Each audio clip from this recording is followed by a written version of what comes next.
I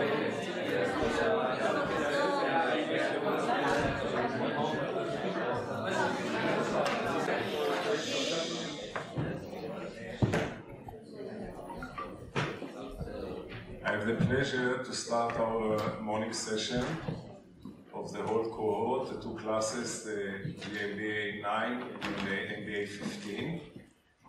We have today, I think, a very interesting session that goes until 11, 5 to 11. Our first speaker will be Yoav Chelouche, whom I'm going to introduce in a moment, and then we'll have a break, and after the break, we'll have IDC Herzliya, who will tell us about his experience.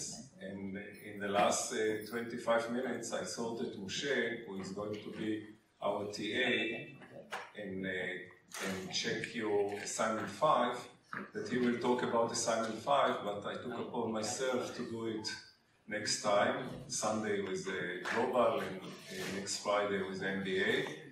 Because Moshe just raised his first round of investment in his new company 3 days ago, and his story is very interesting. So one company that we'll cover today, Cytex, we'll cover with Yoav, was the flagship of the Israeli high-tech, okay, and made a major turnaround when the environment around the company changed. The second one that IDC is going to talk about is now selling about $20 million and is 8 years on the road. And the third one is on the road, and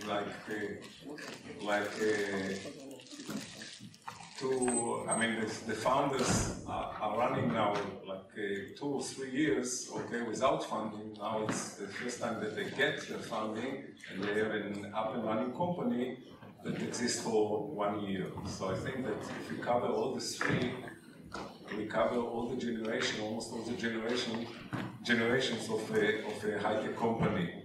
So I would like to introduce Yoav Chelouche, who is a friend of this program from day one, okay, and is willing to come every year on Friday and give us a terrific speech about his experience. He's also partnering with Amir in Aviv Ventures. He was the CEO of Cytex, and today he is a board member of Checkpoint. He's a board member of Tower. He's sitting on the Tel Aviv Stock Exchange board and was the head of the Israeli advanced technology for until this year, right? That's association that includes everybody. I mean, the people that give money, the people that are using it, right? All the industries, all the startups, all the venture capitals. Yoav. Thank you very much. Thank you very much.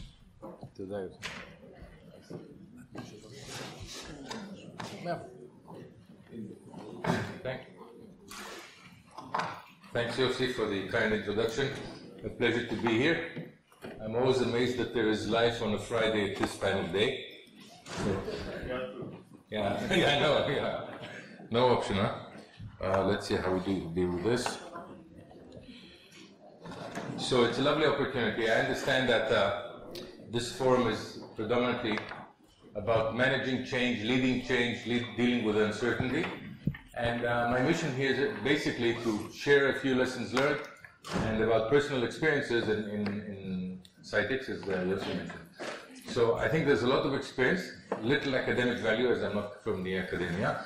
And basically, the talk is divided in two. One in issues that came up during the growth period, and how do you deal with issues of growth, and the other one in issues of turnaround and trying to save the ship. So there are two of those. One comment, if I may. This is not a frontal presentation, so I'm here to share stuff I've learned. So to the extent relevant, if you have questions, comments, provocations, feel free. We'll jot them down and either deal with them immediately or later on. So as interactive as you want to make it. So again, thanks for being here. So Cytex is probably one of the first startups in the history of this nation. Started in the early 70s, probably before most of you were born, right? At the time, it was so early that there wasn't even the term startup didn't exist, no VCs. and it was created by a group of Israeli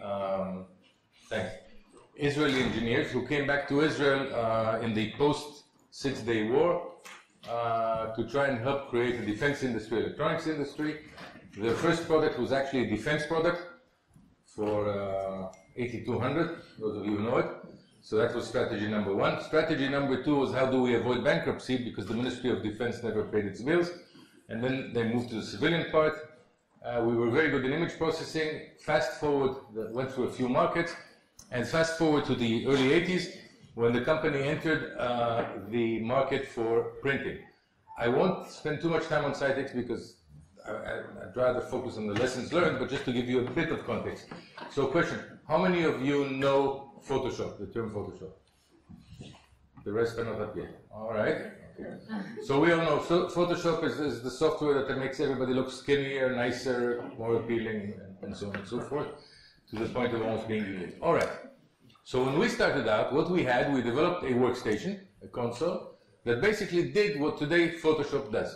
Except technology was so crude at the time. We used it for publishers, for people who were doing catalogs, fashion, advertising, and so on, because everybody had the need, of course, to make women and sometimes men look better than they really do in life. So we really started what turned out to be Photoshop. Technology was crude, so we developed a workstation. This is what it would look like. This was your console. Again, at the time, nobody had PCs. I mean, Microsoft didn't exist yet, so you had to invent everything, operating systems, hardware, and software. And your output was basically a laser beam recorder putting this on film. I don't want to make you specialist. So, Photoshop today costs what, $500 bucks? I haven't bought a package recently. Am I sort of okay? About that. All right, so this configuration would cost you probably $500,000 to $1 million at the time, just to give you a feeling of how technology and pricing changes. One more anecdote, images take up a lot of memory, right? Our albums and our iPhone and so on and so forth. For those of you who've got Discom key, how much storage do you have on it? 8 giga? 16 giga? Well, we had to store our pictures, and technology at the time, you had discs which were the size of a washing machine, and each one could store 250 mega. So you'd have to have 60 washing machines to be the equivalent of what we have today now on this country. So just to give you a feeling that life was difficult, and we started out selling into this community. We developed the technology, which was immense, and only later on, as we were about to launch it, this was when I joined, it occurred to our founder, IDC Herzliya. His name is on the building here of the computer sciences faculty. Also, his money is in there. I think that's what got the name. But so it occurred to him that we never tested the market, and it was an unknown market. We didn't know if we could make it, so it made sense to start the market. So they took some consulting firm, they ran some market analysis, and the end result was that the total available market, TAM, you know the term, total available market, would be 50 units, and if we get 50% market share, we would get 25 units, which is a disaster. But it was too late because we already booked the space for the trade show in which we were about to launch that, so we went out and launched it. And after we sold the unit number 1,000, I think we had a celebration to remember the market survey that we had done.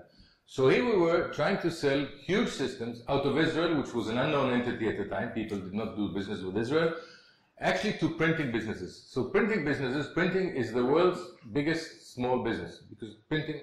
Any of you ever worked in a printer? Probably not, right? Why?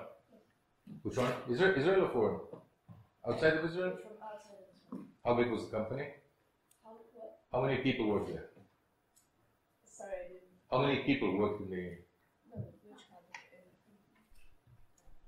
I think I did it, yeah. Okay. So you have tens of thousands of printers out there, all of whom are small. The reason I mention that, because for them to buy $1 million piece of equipment was a major undertaking, and sometimes they had to mortgage the house to afford that. So rule number one, which was part of our DNA, was that we were extremely important to our customers. They bought something that they felt could really propel their business going forward, and this is something that I'll relate to in a few minutes as part of our DNA. So a few closing remarks about Cytex. So we invented image processing, and we invented scanning, the same technology that we use in our iPhones today. We invented all sorts of output technologies, and that was great from a technology side. We also invented a few things. We always wanted to be first. That was what Effie told us. So we also invented things that we were first in Israel, and that you guys, you who live in Israel, not the get to benefit from. Any idea what was our biggest invention that impacted the whole industry here? Okay, we invented Friday. We were the first company where Friday was a day off. So anybody who gets a day off on Friday, it's us, the first ones. Anybody has a car from the company, leased car? All right. You have your logo on the car? We invented that. And the reason you have logo on the car, because we wanted to do some advertising. So we were the first one to do leasing. We stuck our logo all over the place because we wanted to get our name known, because we were trying to recruit engineers and we didn't have engineers. The company was unknown. So that was part of, today it's common. Nobody knows why we actually did it. Actually, it was so bad looking for engineers at the time that we ran fake wanted ads in the papers. So we would advertise for positions that didn't exist. Just so we'd have, it's cheap advertising if you do it in the wanted section rather than anywhere else. So we, having invented those wonderful, we also invented the employee cafeteria, the dining hall, first in Israel. And we wanted to advertise. Anybody knows Yaron London from Channel 10? Yes. So I don't know if you know, at the time he was also a critic of restaurants. So we invited him over, and he wrote an article about our restaurant in the company, and that was pretty good advertising. So there's a lot to note, but basically a DNA of a company that really wanted to be a leader and to start working. Our first mission was to grow, and we had nobody to copy in Israel because we were the first. So one of the things we learned, and it's always a good lesson, is first of all find whom to copy. And for us, we tried to copy technology companies, and we really didn't know how big the market was or how fast we can grow or what it would take. And we were dealing with many unknowns on the technology side, the market side, and it proved to be very difficult. But we grew quickly. I'll give you the bottom line. When I joined, we were doing about $7 million in business, like a small startup today. And then at our peak, we got to 700 million. So we grew 100x in sales. Which means that every year when you start out, you really work hard because you're starting every year from zero and you need to do more than in the past. So what are the issues that come up with growth? Some of the issues, and again, I want to focus on two issues that relate to uncertainty. So the first issue I talked about was technology. The other one was how do you get financing? There were no venture capitalists at the time, so we did something nobody did before us, which was to go public. Today we have about 100 Israeli companies go to the NASDAQ, so we were the first. So now we had technology, now we had money, we had no marketing. And there was no company in Israel at the time who had ever invested in marketing because that was supposed to be a foreign trade. The story I always quote was when I was head of marketing, and again, there was no marketing, so I was it. I was after business school, like you guys will be next year, right? And my first job was to be head of marketing. So what do you do when you get to your first position? What's the first thing you do? No, okay. Don't they teach you anything here? Lay down on the chair, put your feet up on the desk. And what do you do? Relax for a couple of minutes. Yeah. Okay. Good. So I think the good answer was you hire an assistant because that immediately makes you a manager or something. So did that, and we sat back and relaxed and tried to figure out where we would go. And one of the things we did, and about which more later if you have questions, was we felt that although we were entering the US market and the European market, the world's second biggest market in the world for printing was Japan. And no company in Israel had ever done any business in Japan. Japan at the time was very insular. Nobody knew English. They only dealt with Japanese to Japanese. They did export Toyotas and VCRs, but not much more than that. So point number one about dealing with change was how do you become the first company to do business in Japan? And the answer is, which we've always learned, is see who to copy first, and then if you don't find anybody to copy, invent. And we looked for a model. The most successful model in Japan was a company called Fuji Xerox, which is a combination of Fujifilm and Xerox, a joint venture. We went out and copied them, found a joint venture partner, and grew to be very big in Japan, $100 million. But you guys were B2B, right? We were B2B. entirely B2B.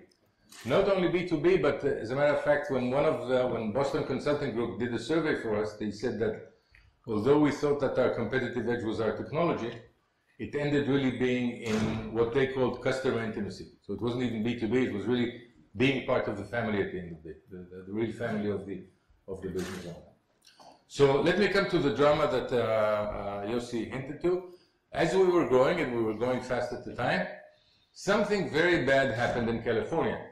And in California, there was a company called Apple, which came out with the first Lisa, a product you probably have never seen, and then the Mac. And somebody called Adobe came up with Photoshop, and all of a sudden, we saw the end of the world. Because what we were selling for $500,000, they were able to deliver for $5,000. Of course, there was no way we could compete with them over time, although we tried to cost reduce our product. So here we were. Is there a stylus here? A company that on one hand had the mission of continuing a fantastic growth path. Can you see it? This is red. This is very meaningful. Right? So we were going like this, but in our hearts, in our minds, in our management meeting, we knew that somewhere over here, the end is waiting for us. And that at some point in time, this would go south. So how do you manage this dichotomy between growing on one hand and between knowing that the end is somewhere, we don't know when, but it's going to be there? So what do you do under these kind of circumstances? Any suggestions? New markets? You would exactly what you've been doing. Find someone to copy from, just like what IBM did several times in the past. It's a good point, and we did exactly that. So the first thing we did was to find a member of the executive team and tell him to find a solution to the problem. So that was me. And then I went out and did what you said, and I looked at 25 companies who'd undergone the same problem of having a workstation business that was taken over by standard platforms. And the common denominator was that none of them survived. So I had nobody to copy. So that meant that there is no model. So good point, but it didn't work. So it was clear that while we wanted to milk our business, we wanted to grow it, we wanted to get the maximum out of it, ultimately we should start to prepare a strategy for what we call Site X2, how to create sort of a new company within the company, how to reinvent ourselves, because we couldn't find, even on a theoretical basis, a strategy which would keep our business going. And then we did what you said, sir, in terms of looking for new products and new markets. Now the problem with this is that now you're a big company, but you have to start behaving like a startup all over again. And that is very difficult when you already have hundreds and sometimes thousands of people. You know, you're already big. They used to call us a dinosaur. So how do you go back and become nimble and try it again? And how do you know that things are going to succeed? And the real answer, I'll give you just one example, is you don't. And here's one example. We felt that one of the technologies coming forward, how do you do this? I had a clicker here, right? Good. So here's just an example of a toy we developed. So we felt that scanning technologies, you know, digital imaging, digital picture taking would take off. At the time, scanning technology products were huge. They would cost $250,000, and they were based on rotating drums, and you need specialists. And we said, gee, if we could develop a scanner that would be easy, cheap, easy to use, and so on, that would be great. And actually, we got an order from USA Today, the newspaper, to build them a portable scanner that their reporters could take into the field and use that to wire back pictures. So they asked us, could we do it? And of course, what do Israelis say when you ask them that? Beta. We have two in the back room, right? Yeah. Sure. So this is what we came up with. This cost $100,000 for something you have in your cameras today. And it was supposed to be portable, and it weighed 80 kilos. So we didn't quite make it. And we got a nasty letter from the USA Today, from their editor, saying, we thank you for the device, it works beautifully. We would not use the term portable in this case. Remember, many of our journalists are women, so carrying 80 kilos of luggage around doesn't really work, but the product itself is okay. So that was a non-starter from day one, and we had many such products that we tried, And the common denominator was that none of them worked. And none of them sort of brought us to a market that would be big enough to support what we thought we need. And what happens at that point? You fired the guy in charge? I'm happy nobody had that advice at the time, but no, although that's knee-jerk reaction. No, what you have is hysteria. Hysteria is beginning to build up, and I'll talk about that in chapter 2, so remember that. So the real issue was we had quite a bit of cash in the bank that we raised over the years. We had also new shareholders come in. So the issue was, how do we convert this cash into business? So the idea is, if we can't find a good enough idea inside of the company, maybe we should buy something from the outside, which again was a novel idea. And as a result of that, all the 500 engineers who worked for us hated me, because they were not getting budget, and I was the guy that had a lot of money in his pockets going around the world looking for things to buy. Didn't make me very popular, but we looked for a strategy where we could find something that would be, as I said, build the second phase of the company. And the good news is that we were very successful, and we sort of fell on the idea of, instead of doing the imagery part, let's go downstream to printing, and let's move into printing technologies. And we were one of the first companies to enter printing technologies, and we bought a few companies, or a few small companies. One of them we bought from Kodak, another one we bought from entrepreneurs, another one we bought from a venture capital fund. So we began creating a collection of products, all of which were around the same theme, which was printing using inkjet, and this was wonderful. It wasn't easy to do, it wasn't easy to absorb, and I'd like to raise at least one issue here. So our first product was an inkjet printer that our customers could use to proof what they were doing. It's called Iris, a very strong brand name at the time. And a couple of stories from what happens when you buy a company. The company was a startup with very fierce management and strong management, and they really believed in their product and their brand. So when you buy a company that has strong management, what do you do with the strong management that you bought? Keep them. Keep them. Any other idea? Okay, the answer usually is you keep them and then they go away on their own. That's usually what happens at the end of the day. So we kept them. And here came the real problem, which is they could never absorb the fact that they had been acquired. They just couldn't get their arms around the concept that there's a corporate and people tell them what to do, or we have a big sales force and the sales force will take their product and sell it. Big problem. So the first thing we did, we took away their sales force and integrated it into ours. Good idea, right? That's what you do when you buy a company. The bad news is none of our salespeople wanted to sell the product. A, because it was failing all the time. The color quality is not good enough. And for the first time, instead of having a very software-based product, we had something that squirts ink and makes everything messy, and sometimes it gets on your shirt, and people didn't like it, so there was a problem. The salespeople came up with all the real reasons why this wouldn't work, and they gave us a list of things to do to improve the product. So what did we do? What did you do at that point? Supposed to improve, but you did not. Sorry? Supposed to improve the product, but I'm Okay. guessing you did not. So the logical answer is if the product isn't good enough, you improve it. Our answer was a bit different. We told our salespeople, thank you for giving us all this market feedback. This is the product. We will pay you triple your commission for the next 6 months if you sell. And all of a sudden the product was okay. So everybody got triple commission for a few months. And the end result was that we got a very significant install base right off the bat. It didn't make the product any better. We then had a mess on our hands on customer support. But at least we had users and we could get the ball rolling. So point number one is it's not always good to listen to your customers or to your salespeople, especially when you don't have a choice.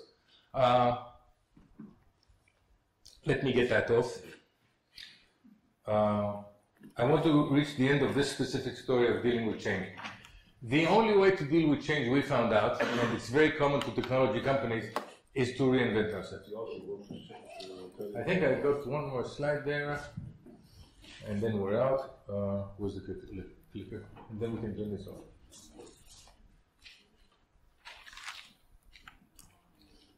Yeah, this is something I love.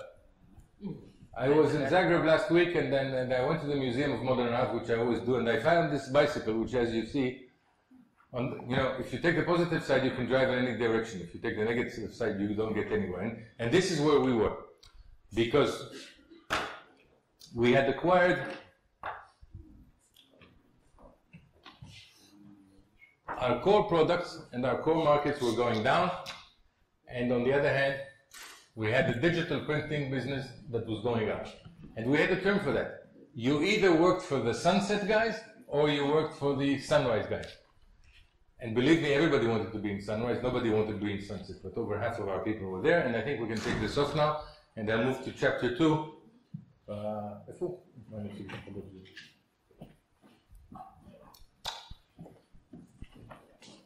So I talked to you about building a new business and reinventing ourselves, and it's always a nice story and a positive story, but what do you do when you have a sinking business?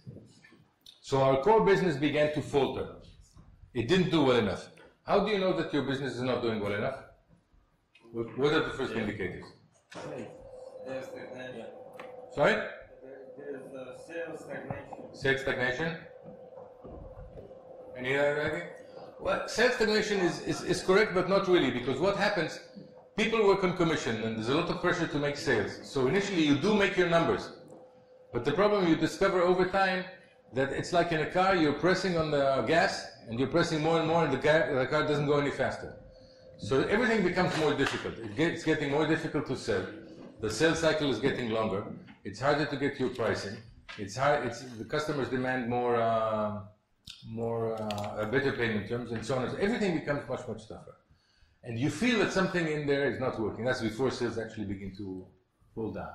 And we felt that, and at that point in time, the board of directors made the decision that we needed to turn the company around and to find a strategy of how to deal between these two arrows, the sunrise and the sunset, what to do about that. And then at that point in time, they appointed me CEO, to your point, instead of firing me. Frankly, I had no experience in real management. I was in staff positions. So it was a very intelligent decision, but in my heart, I knew that I don't have everything it takes to get there. So I was under terrible pressure. And my mission at the time, after being the strategist to build this stuff, was how to save this part, which is a very different ballgame, very different ballgame. So how do you deal with change when everything I knew, which was dealing with uncertainty or finding new products or new market or new business, was no longer the issue? The issue is how do you take something that exists, that sells, that has service, that has support, that has thousands of customers, and how do you turn it around? So, what's the first thing you do? Hire another assistant. Hire another. Good. Hey, somebody was listening. Good. Thank you. Actually, I hired a consultant. Yeah. Sorry. Checking your basic assumptions. Sorry. Rechecking your basic assumptions. Yeah, I think that's true. I think it's good. I went out and reached to somebody called Professor Kotter. You can find his books on the internet. Who's an expert in managing change or leading change. And I need to tell you the story. I came to him and he said, we met for lunch in Harvard, and he asked me the most, I was just like a month on the job, and he asked me a very interesting question. He said, do you have a core team? How many people are on your core team? The people who are willing with you, who are faithful, who are loyal, who will work hard with you. And I'm beginning to sort of scratch my head and start thinking, and he says, do you have 10? And I said, no. And he said, do you have 5, not counting your secretary or your dog? And I said, I'm not quite sure about that. So Professor Kato did me a great favor, and he said 2 things. He says, A, the bad news is your situation is much worse than I thought. So to compensate for that, he said, I'll pay for lunch. And it so happens I'm writing a book about leading change, and read it, and there's a checklist in there what you do. And actually that checklist has been with me since. I've shared it with a lot of managers in this situation. And interestingly enough, the first thing you need to do, you think you need to do, is check your assumptions and look at your strategy or think about who to work with and so on and so on. It turns out it's the wrong answer. And if there's something I learned there which was really important, he said, you need to create a sense of urgency because you've got 5,000 people working for you. Each one of them gets a salary at the beginning of the month. None of them are threatened by the current situation. So the only guy out there who's not sleeping nights, it's you. So how do you get more people involved in this, and how do you create a sense of urgency? And believe it or not, that's the tough part. It is really tough. How do you create? So sometimes you start firing people, and then there's a lot of anxiety. I mean, you don't fire them for the fun of it, because I mean, you need to cut down your expenses. We fired about 1/4 of the people who work for us here in Israel, and we could cry. We had to teach people how to fire people. We brought in ambulances in case somebody got a heart attack. It's gut-wrenching. It's not easy to do that for people who've been part of your family. But that cutting your costs alone doesn't do it for you in the technology business. You need new products, new services, new things to bring about. So the real issue is how do you create a sense of urgency? And I discovered over time that there were two answers to how you do that. I don't know if there are any suggestions. One idea was to start replacing the entire team. So we started replacing people one after another, and either bringing from the outside or promoting from inside new people. People who understood from day one that their mission, this was a given, the current situation was a given. They didn't cry over spilt milk, they didn't remember or they didn't feel for what we used to have, but they took the current tough situation as an opportunity. So that is a very big deal. And it sounds trivial, it's not. There's another good reason for replacing people, because I was the youngest member of the management team, so most of the other managers actually did not believe in me. The only guy who was fair enough was the HR director. He quit, and I interviewed them. Have you heard about a term called exit interview? Do you know what that is? Yeah. That's when you interview somebody who's about to leave the company, and you get some really good insights from it.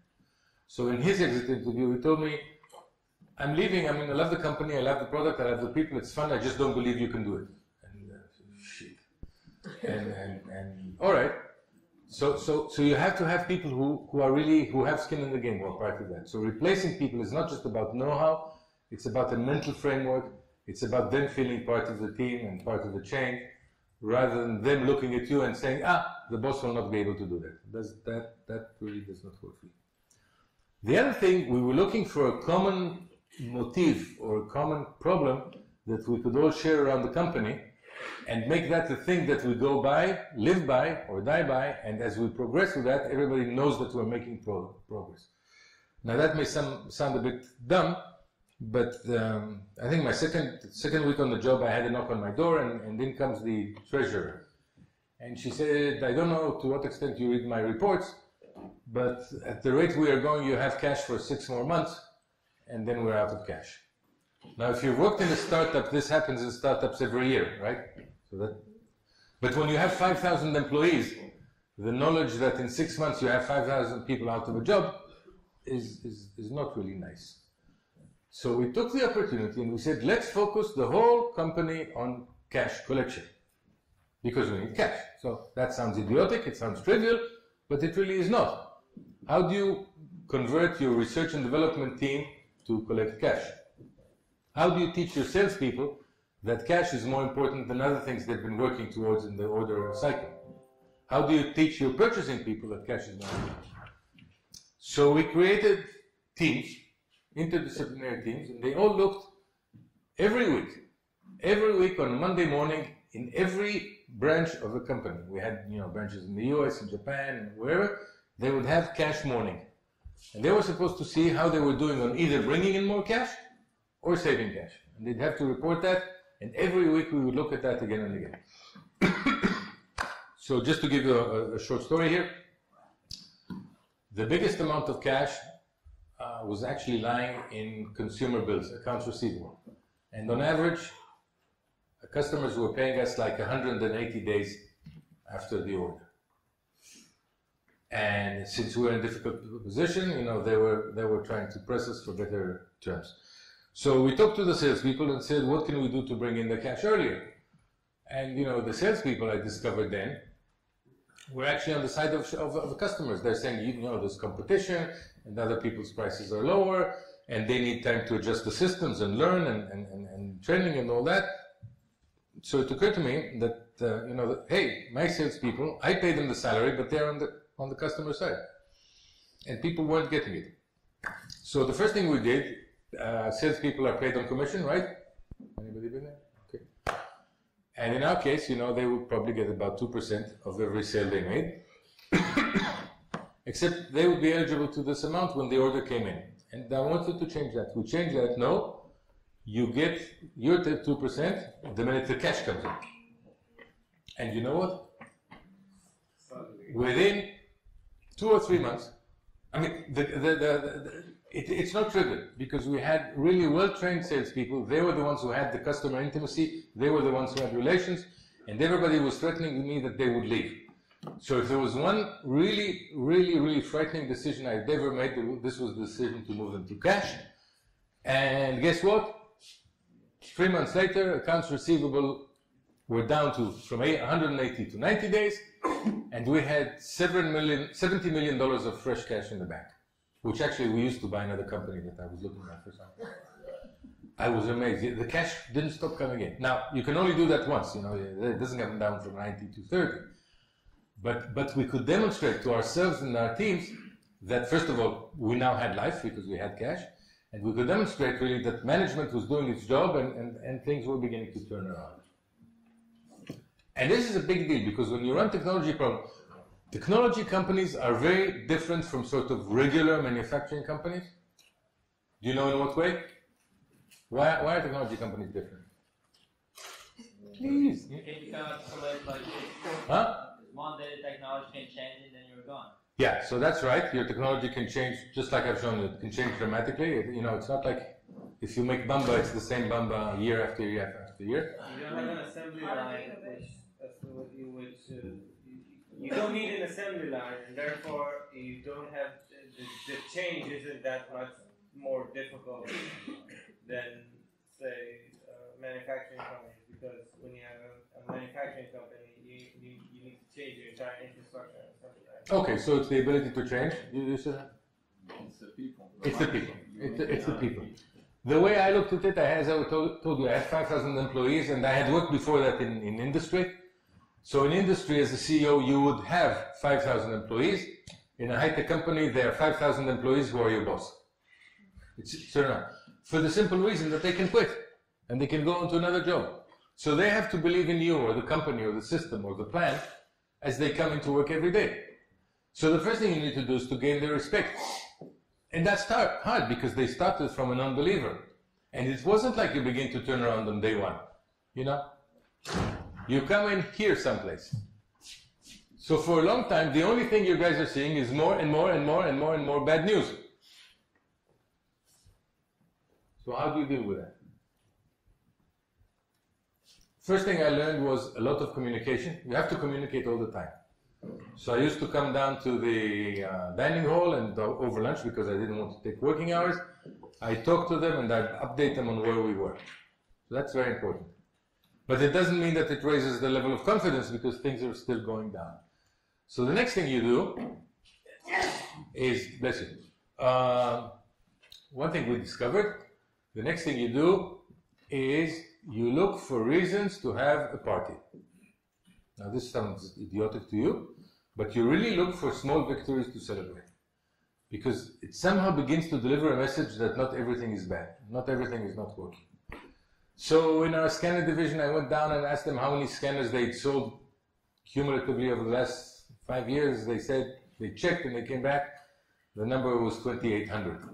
So I said, good, so on next week on Sunday, we'll have a party to celebrate the 3,000 scanner. Of course, that's not true, we didn't have 3,000, but it doesn't matter, you need a reason to celebrate. And it sounds dumb, it's not dumb. When you're trying to connect with 5,000 people, you need to use every tool you have. At the time we didn't have Facebook or things like that. So you need to project the notion that things will be okay, if nothing else, for the mere need to keep people around. Am I making sense to you guys? Yes. Were these things that you came up with yourself, or you got from the checklist of your... So part of them I learned. Another part, we had a consulting company come and consult us. This is what I told you about. So I did get, actually my board forced me to bring in a consulting company. The consulting company got $1 million and we got in exchange a book that they wrote, so that seemed fair. And the real outcome of the consultancy was a very big thing, because the consultancy told my board that we can save the company. Because the real change we had was the board did not believe that the company could be saved. So for the board, the question was, do we sell the company now, or do we try to turn it around and get a better value over time? So what the report did for me, it gave me a cookbook on what to do, to your question, but it also gave the board some level of comfort that the things could happen, and they did. Not only did we grew again, one of the best measures financially for a competitive, strong, successful business is the gross margin, right? Because that's a combination of your pricing and your cost and your quality and a lot of things. So raising gross margin is really one of the toughest parts. It's even tougher than increasing your revenue. And actually, when we started out, we were in a really shitty situation. We had, I think, like 22% margin, and there was no model in hell that we could be profitable based on this margin. And by the time I was done, which was a few years later, we were up at 48%, which was the highest in the industry, and profitable. So, to your question, yeah, you need advice, you need people to listen to. You also need friends that you can go to coffee with and you can consult with, because you can't consult with people inside. It's very difficult. I tried that, but it's very difficult. I did consult internally with people on whom to nominate for what positions, and you discover over time that it wasn't necessarily the people who had the best credentials, but the people you really believed in. So we moved people around to different positions, people I had faith in, and so we took staff people and shipped them to run America or run Europe or run the Far East. So there were a lot of changes on the personal side, again, with the notion of doing that together. You know, at the end of the day, in a company, maybe something to note that we had, you know, in a company you have the formal structure, which is sort of like the organigram, you know, CEO, and then you've got all the VPs, and then you've got the whole organization. So, you know, when you have 5,000 people, there's a lot of that going on. And structure isn't enough, and after that you have processes. Like, how do you book an order?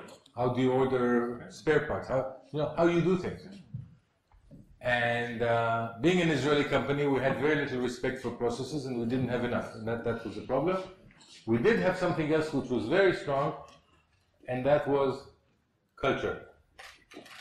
And the culture was about trying to be first. It was about trying to be important to your customers. It was about really loving your employees. And then there were many tests to that I could talk about if you're interested. And it was a culture of also promoting decision-making in the company and taking risk and trying out new things. So sometimes we didn't analyze problems well enough at the front end. We just went out and tried them. And just like I demonstrated to you, something we tried and they didn't work. And it's easy to tell you trying, but it costs you sometimes millions of dollars, and then you figure out you've developed an old product. It happened to us. The first thing I did in R&D was to close down a project that had already cost $25 million, and had our best people. So I was a bit like the child in the emperor's new clothes, saying that, you know, the emperor is really running naked. So everybody hated me for that, because we had our best engineers there, and all of a sudden they were out of a job. But everybody knew in their heart that the project would never make it. But still, we did it not because we analyzed the market correctly, because we really believed in trying things and taking risk at every level of the company, and hopefully that would work. I got tons more of points to make, and I know we're running out of time. So questions, comments, anything I can help with. One question, what was the shareholder return over the period of change? How long was the period of change? And assuming the returns were not great, how did they turn around?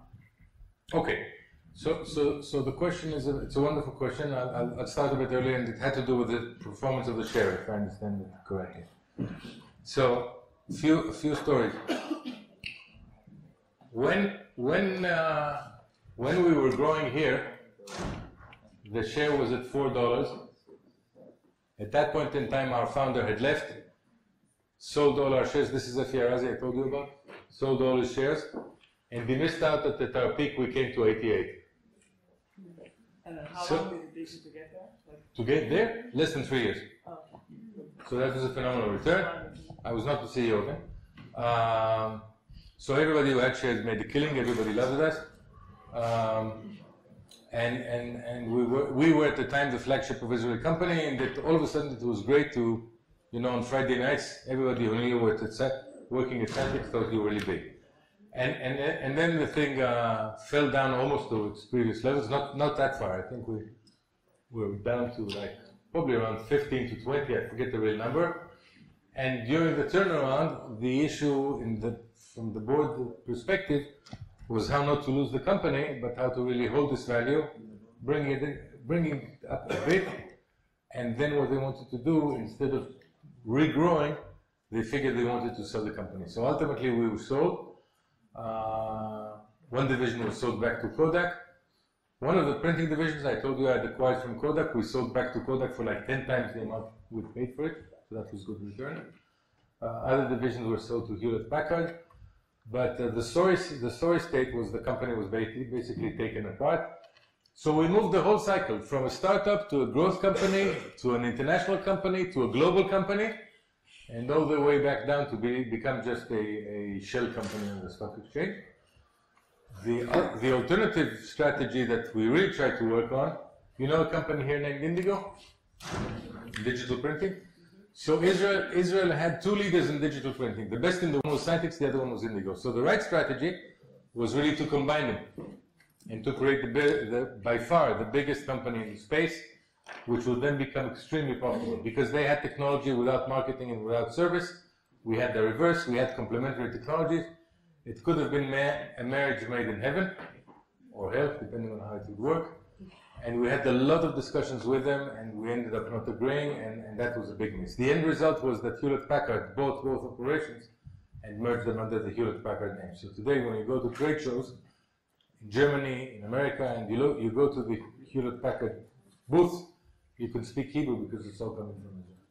So sort of our second life was under the HP hood.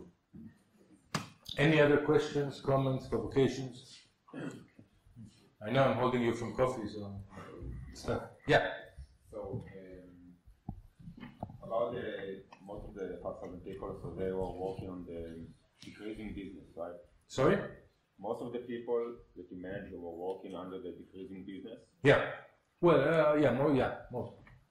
And it was about half our revenue. And you were running out of money, and so you said, so you tried to make more money quickly. Yeah.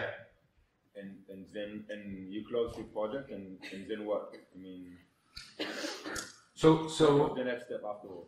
So you're asking for more detail on how to do the turnaround. Look. And also the result.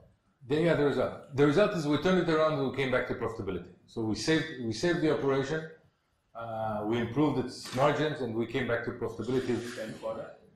Or with a new product? Partially the same product and partially a new product. You always have to have new products in a technology company, but part of it, our existing products were still okay. We had to adjust pricing, we had to adjust the way we sold, but basically it was a combination. You don't have a new set of products overnight, so you have to begin with what you have. But you said that Apple provide more cheaper alternatives. So good, yeah. So the kind of products that Apple was compete with, it came down to zero. We had nothing. There were other products, I don't want to bother you, but there were other products that were complementary, scanners and output recorders and additional products we came up with. So by now we had the printer I was telling you about. So you have a different portfolio of products, part of it new, part of it acquired, part of it from the previous one. So you change your product mix faster than you bring in new products. So the answer to your point, create a sense of urgency, build a team. I was talking to you about the team. Cut down costs. I talked to you about part of it was headcount. It's not only headcount reduction. It was also working with our suppliers to cut costs of product and so on. New products coming in, which improve your gross margin. So there's a ton of details. Turnaround is a million details, and the real challenge in a turnaround, when you're growing and the world is beautiful. You're probably pretty much as good as your situation is where you think it is. You're optimistic, but you're growing, things are good. You still have problems of how to grow. The real challenge when you're coming down, when you're on this trajectory, at every point in time, whenever you look at your business, whenever you try to get reports, whenever you try to get a picture, reality is worse than what you think. It's always worse than you think. And you should take that into the assumption. Because all of your sensors, people don't like to give you bad news. You know, the salespeople are saying, yeah, the order got pushed to next quarter, or the money will come in later, or it's enough if we cut only 10% of the workforce rather than 15. So you try to give yourself some level of optimism, and that is, I've learned that in the hard way. That's wrong. When you're going down, you should always assume that the situation is worse than you think, and unless you do, it will get worse. If not today, the next week or next month. So you have to take that into account. And it's tough. It's easy to say. It's very, very hard to do. Very hard to do. So just my question was, how did you allocate, I mean, did you succeed to allocate people from the legacy from the sunset side, yeah. to the new business units, and I mean, or you need to fire them and hire new people? So it's a great question. There were very few people who moved from one side to the other because the technologies were different. You know, on one side it was image processing, and on the other side it was printing. So we did move some people, especially on sales, on marketing, on service, where the skills were transportable. To your question. So yeah, wherever we were hiring on this one, you would first look for people from over here to move over. What I'm saying was the ability was limited. It was more on the customer-facing side and less so on the development side. Most of the R&D were great people with great knowledge and a lot of experience within the company. I mean, how can you find a way to still keep them in the company? Although, I mean, the knowledge is a bit legacy, but the good people, good workers, you enjoy them for a long time. Yeah, I think it's a great point. The question was, how do you keep people with all the knowledge that you've gained over time and all this experience? By the way, just a comment, I can't resist this. We talk about experience. Do you know what the definition of experience is? What's experience? What? Learning from other people's mistakes. Learning from other people's mistakes? I came across a definition which I've always used. It's not mine, it's a wonderful line. Experience is what you get when you didn't get what you really wanted. Right? Think about that. So I had a ton of experience, you know, I had really a lot of experience. But to your point, the whole issue, and I know we're about to be running out of time, the whole issue when you move people from one place to another, so other than the fact that they reside in different parts of the world, our printing R&D was primarily in America, our front end was primarily in Israel, you have to have skill sets that are transportable. And the only point I was making that when you had skill sets that were portable, like in sales, like in marketing, like in service, it was easier to do. But on the technology side, they were not necessarily portable or relevant. So if on my printing side I would need a chemist for formulating inks, there wasn't a single chemist in my 200 people in Herzliya. So all I'm saying, it was more difficult and was not always possible. And coming back to the point that, you know, in the morning, whenever people come back in the morning, they really want to be a part of your company. One of the things that happened to me, which was really a tragedy, a lot of people left us after I closed our biggest leading project. I was looking for positions for them. I had the names of every one of them, trying to keep them and reassign them. And people were just pissed off. They started looking for jobs. Once you start looking for jobs, you end up finding a job. You end up leaving. So that was a battle that we were okay on the lower end, but keeping the really good ones, the stars, wasn't very successful. And do you think it's necessary? I mean, I think keeping talent at that point in time is crucial, and that's all the things I told you about. You know, the communication, the parties. I did a lot of things to push down responsibility, so that people were responsible for more decision making, because when people are responsible and accountable, they do better and they identify with the organization. I'll give you an example. In a company, you know, if we were doing, say, $700 million worth of business, which means we were buying stuff, you know, for our products, for cost of goods, or buying services or products, to the tune of probably $600 million per year, which is a lot of buying power. So you have in every company two streams of things you buy. Things that go into the product, you know, parts that you use, and then other stuff, which could be desks, which could be travel tickets, which could be anything, right, that you use for the operation. So one thing I did on the second part, we didn't have a purchasing manager. What we did was we assigned teams of employees, and they were responsible for purchasing. So they had teams, and they would try to get the best deals from airlines and the best deals from hotels, people were traveling now, and the best deals from the catering service on lunch. Which means at that point in time, management wasn't the enemy that was trying to cut down, they were the ones doing it. So there were teams of people sitting down once a week doing that. We had our internal auditor help them, and it worked really well. And by the way, it also helped me, because whenever I got a call from a leasing company that wanted our business or an airline, I would say, sorry, I don't have that authority. And nobody believed me that I didn't have that authority. But I did not. Because I gave it away, and I gave it away happily. Never had a problem there. Just employee groups who were in charge of purchasing. So, again, things you learn over time. Yes, ma'am. I would like to know how you dealt with your personal stress during this situation. With what? Your personal stress. Other than losing my hair, yes. So the question is how. First of all, I think it's probably the single biggest issue and problem you had to deal with. The real problem is I'll give you two answers. If you care about your company, which I did because I wasn't a turnaround artist, I grew in it. It was my life. It really gets to you. It really gets to you. So the first thing that happens is you don't sleep well, or you hardly sleep.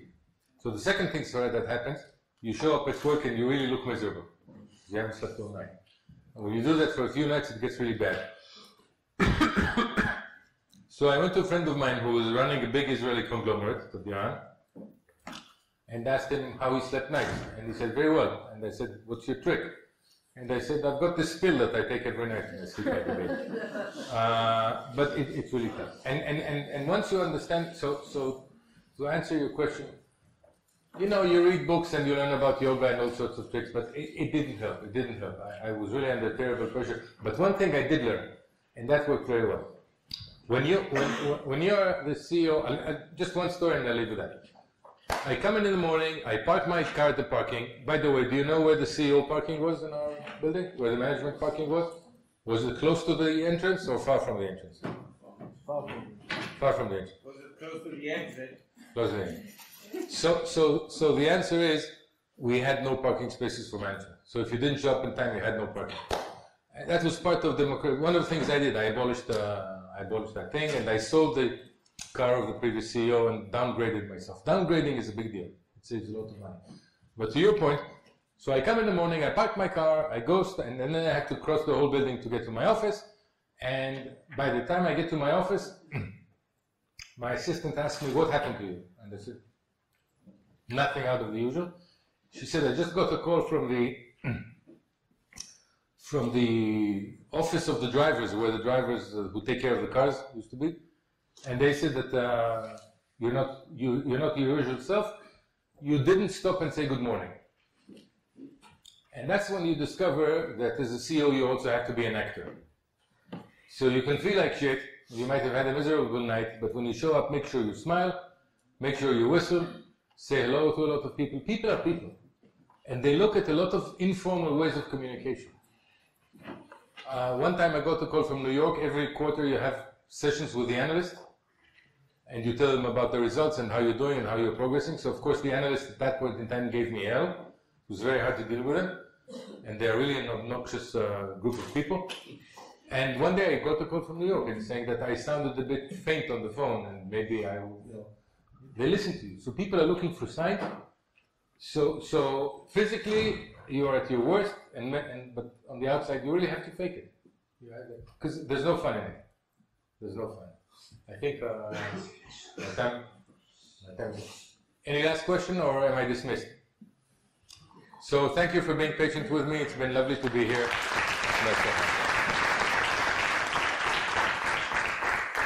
We'll have a break and we'll get together at 9:40.